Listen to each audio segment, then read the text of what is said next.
So I decided to switch it up a little bit and make it look like I not record these videos back to back. But that's totally happening. So, Chapter 8 is about supporting your ideas.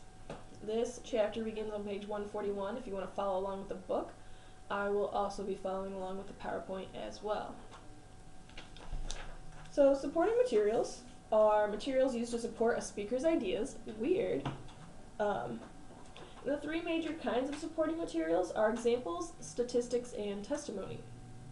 Examples are specific cases used to illustrate or represent a group of people, ideas, conditions, experiences, or the like. Types of examples are brief examples, extended, and hypothetical.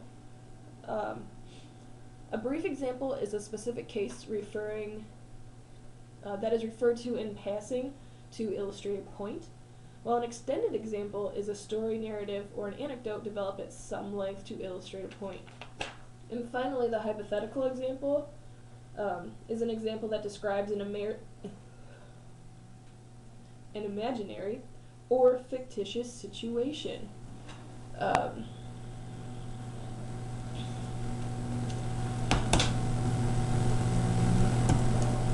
There are videos that you can play in this PowerPoint if you want to watch them, but I won't be covering them in this.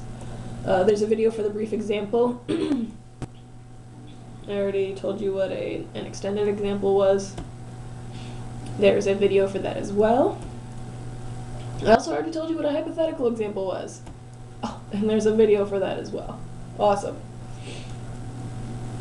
Tips for using examples. Be sure that when you're using an example, it actually clarifies your idea and helps better illustrate your idea to the audience. Also be sure that it reinforces your idea as well. Again, making sure that it clarifies what you're saying to the audience. When personalizing, and there's a video on enhancing your ideas, by the way.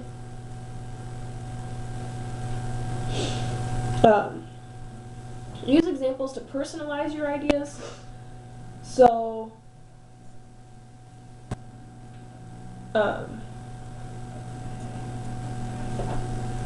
giving an example that I used, again in undergrad, it would have been my freshman year when I took my public speaking course. Wow.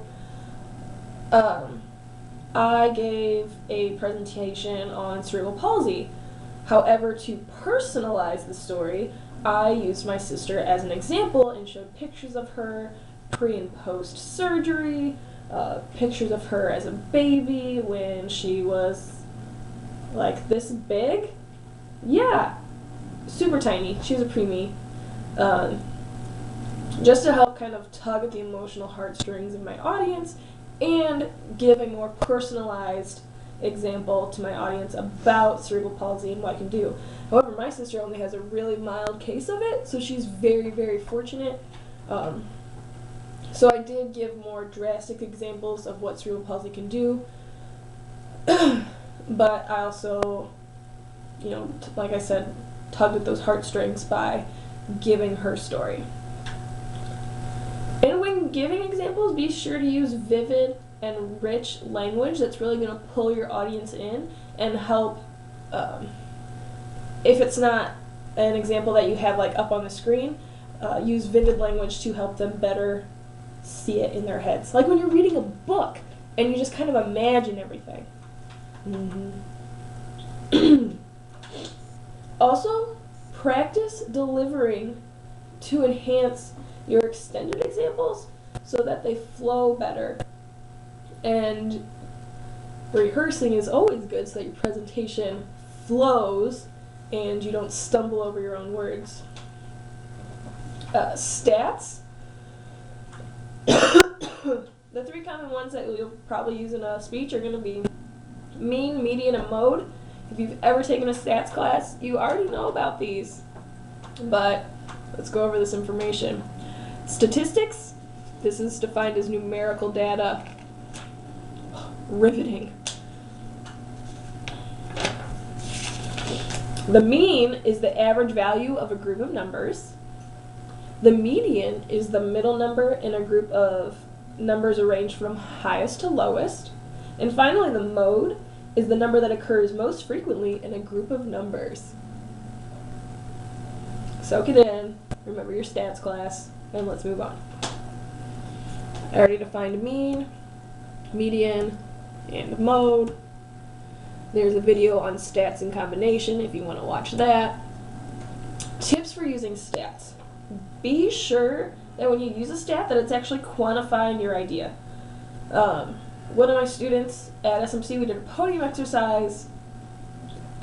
He chose the topic of astronomy, but his narrow topic was about how small our solar system is compared to everything. And so basically, I forget exactly what was said, but basically he's like, our solar system's a grain of sand inside of a high school gymnasium. That's our solar system. Holy moly! Well, if that's only that big, I'm nothing. Also be sure to use stats sparingly, because if you throw too much numerical data at your audience, you're just going to lose them. Most people aren't mathematically inclined, so if they have too much information like that thrown at them, they're not going to pay attention and you're going to lose them in the first 3 minutes. Also, be sure to identify the sources from where you received your stats. Just like anything else, when you're doing research, you have to cite where you got your stats from. Also be sure to explain your stats thoroughly so that we understand what these stats are representing.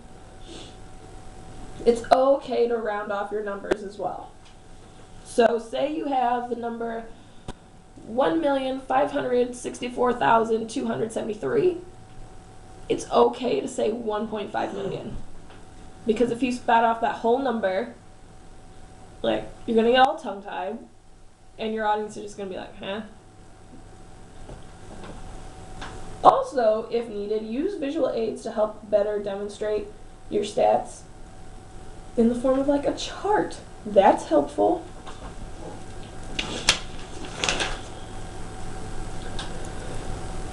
Make stats meaningful. There's a video for that if you wish to watch it.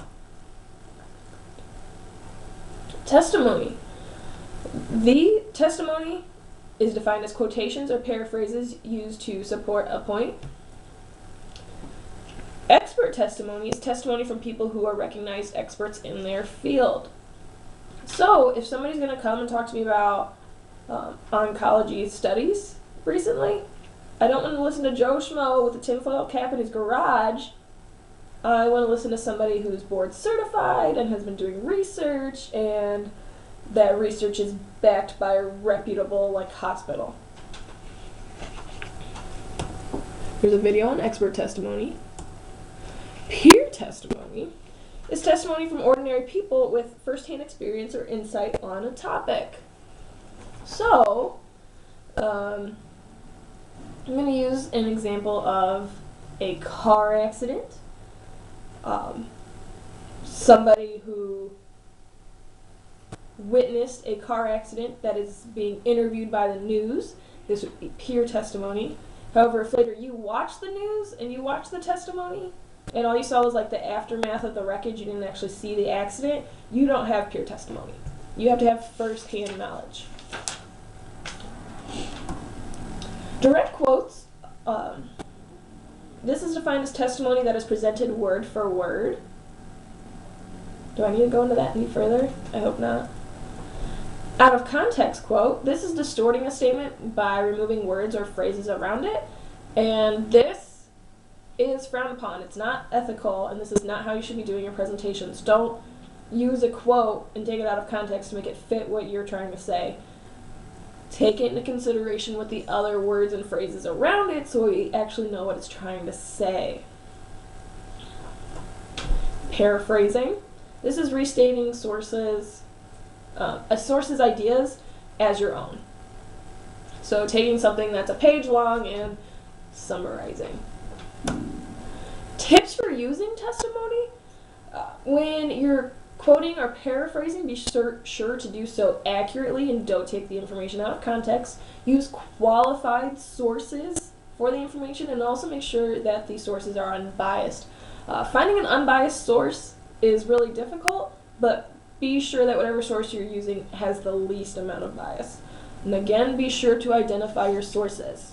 You have to cite everything you use that is not your own personal knowledge. When citing sources orally, this is going to be something that we're going to be working on. Be sure to include the name of the document, the author or sponsoring organization, the qualifications, and the date. The example here, Kenneth Chang, science reporter for the New York Times, reported in the paper's March 13, 2011 issue that the recent quake in Japan widened the country by 13 feet. It also tilted the Earth's axis and shortened the day by a couple millionths of a second. That's a proper oral citation. However, if you can't find all of that information, you should be able to, but if you can't find all that information, get as much of it in there as you can. And that, my friends, is the end of Chapter 8. On page 161, there is a chart of sample oral citations that you might find helpful. And it's going to be the end of this video before I move on to the stuff for this week.